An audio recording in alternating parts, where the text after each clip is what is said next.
Hello guys, and welcome back again to another episode of the Babylonians Crypto channel. So today I just want to do a very quick update on how you can buy and sell cryptocurrencies in Singapore. So in the past I've done a couple of videos on this, but it's a little bit outdated because a lot of things have changed since then, like new regulations and new debts. So this is sort of like the revised and updated version. And I realized that this information, this fiat on-ramp and exit in crypto, especially in Singapore, is quite messy and information is all over the place, right? So hopefully this chart that I'm about to show you here is going to be helpful for those who are new into crypto.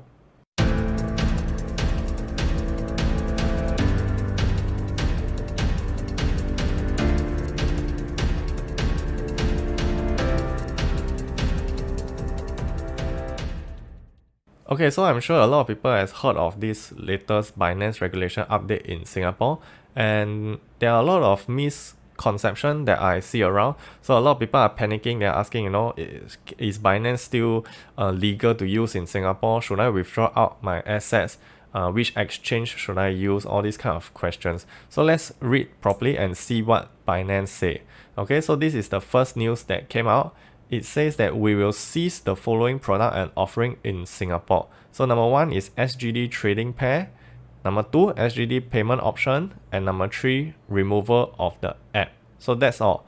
Binance never say that you should withdraw all your crypto assets. It only says that it will cease SGD trading pairs and SGD payment options. So in the first place, nobody buys crypto on Binance in SGD. So the only thing that got affected here is actually the Binance P2P trading pairs. So this is the first set of news that came out, and this is the second news from Binance SG. So it says that users will not be allowed to make transfers of digital payment tokens from Binance.sg to Binance. This means that you can't send any cryptocurrencies from Binance.sg to Binance. So the only two things that actually change in Singapore is this. So one is you can't do Binance P2P in Singapore anymore, and two is don't transfer tokens from Binance SG to the Binance account. So to clarify again, you can still use Binance in Singapore. You can still transfer USDT into Binance, okay? So don't need to worry too much about this regulation update. And in the next slide, I'll show you how you can buy USDT. So this is a chart that I have came out with, and this is how I have been exchanging SGD to USDT personally for me, okay? So I'm sure there are a lot of other methods, other ways of doing it, but for me, this is how I've been doing it. Okay, so let's start from here, DBS. So the first thing that you have to do is to exchange your SGD into USD. So you can do that either through your DBS multiplier account, you can change directly, or you can send your SGD to like other brokers like Tiger Brokers or Moomoo or Interactive Broker, then change to USD, then transfer back the USD to DBS. So that is the first step. You need to get USD first. And this is the first route, sort of the more professional and standard way of doing. So you remit USD directly into the bank account of FTX or Binance, okay? So you actually still can deposit USD into Binance account. Binance never say that you cannot deposit USD. Binance only say you can't do any SGD related pairings. So if you remit USD directly into Binance, it takes about 2 to 4 hours. It's pretty fast and there are no fees. And you just have to update your beneficiary details because now Silvergate has stopped working with Binance and they have changed it to Signature Bank. So this is one way of doing it, and you will receive in BUSD in Binance. The second way is you send USD directly into FTX. So once you receive your USD in FTX, it will be in USD. And if you want like USDT, you have to convert USD to USDT inside FTX. Then if you want to transfer your USDT out, you can do it via the Tron network. Let's say you want to send to Binance, you just send via Tron network, and it costs only $1. But there are some spread if you convert USD to USDT. So that's one thing to take note. Or either that, you can withdraw USD directly from FTX into Binance. So FTX treat USD as BUSD. So you can withdraw it via the Binance Smart Chain, and there are no fees to it. So if you remit USD into FTX, it's also similar to Binance. It's about 2 to 4 hours. So that is one way of doing it. You get USD, then you send directly to FTX or Binance. The second way of doing it is you don't remit USD. That means you just transfer your SGD directly into Coinhako or Gemini. So the good thing about Gemini is that they have pretty good rates for Bitcoin and Ethereum. You can buy spot at 0.35% if you switch to the active trader. So that's one way of doing it. Or either that you can convert your Sing dollar to DAI. So their exchange rate in Gemini is very good. It's very competitive. It's almost the same as Google, but then their commission is about 1.5%. So that's a trade-off that you have to consider.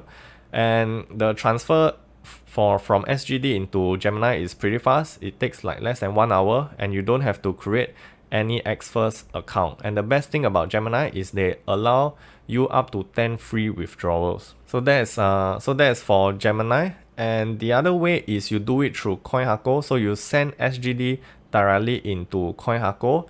And Coinhako, there are two ways of depositing. So one is you link up your DBS bank account with Coinhako, then you transfer SGD. So their bank deposit timing is 10 a.m. and 4 p.m. and it takes about 1 to 3 hours if you want to deposit SGD. But if you do it through Xfirst, then it will be much faster. It takes like less than 1 hour typically. But Xfirst, they charge you a 0.55% deposit fees. And you have to also create a new Xfirst account if you don't already have one. So these are the two ways of transferring SGD in. And next, you use your SGD to buy like these altcoins which are very cheap and fast. So like XRP, Litecoin, and Zilliqa. But you only do it in low volatile times because you are taking on this price risk.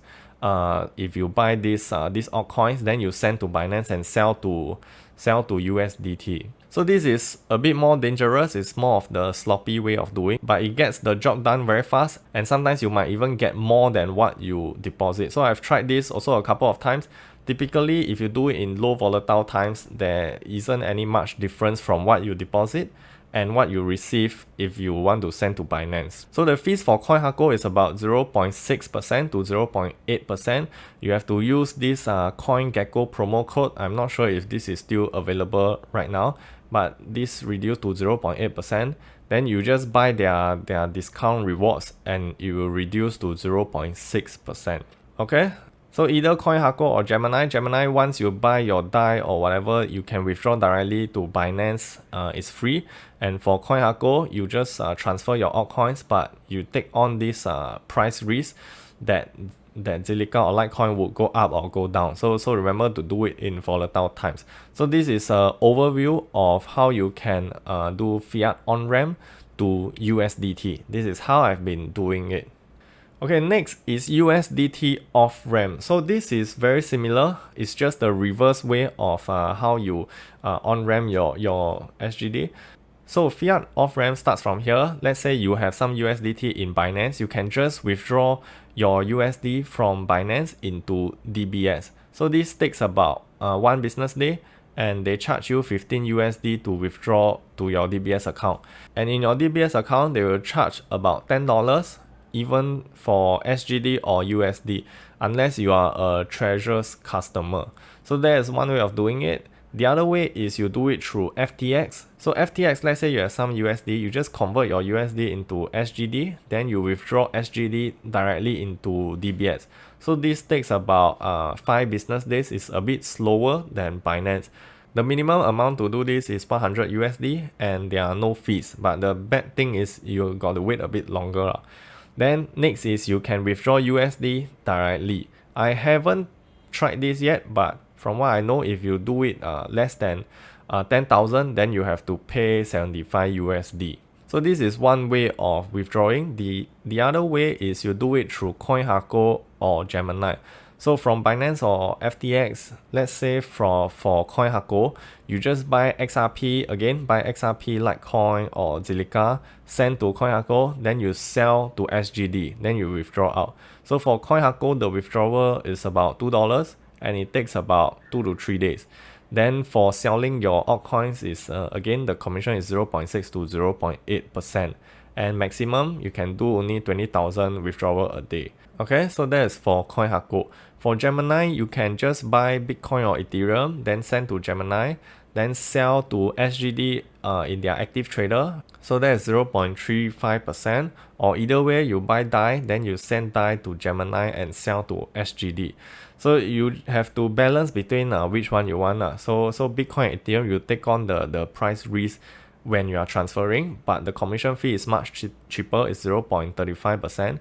But if you do it through DAI, then it's 1.5%, but you get that stability of transferring. So Gemini, there's no max limit on how much you can withdraw, and same as Coinhako, you can only do 20,000 per day.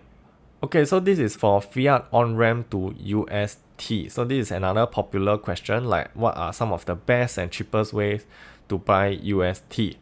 So let's start from here. Assume you already have USD either from FTX or Binance. There are two ways of doing it.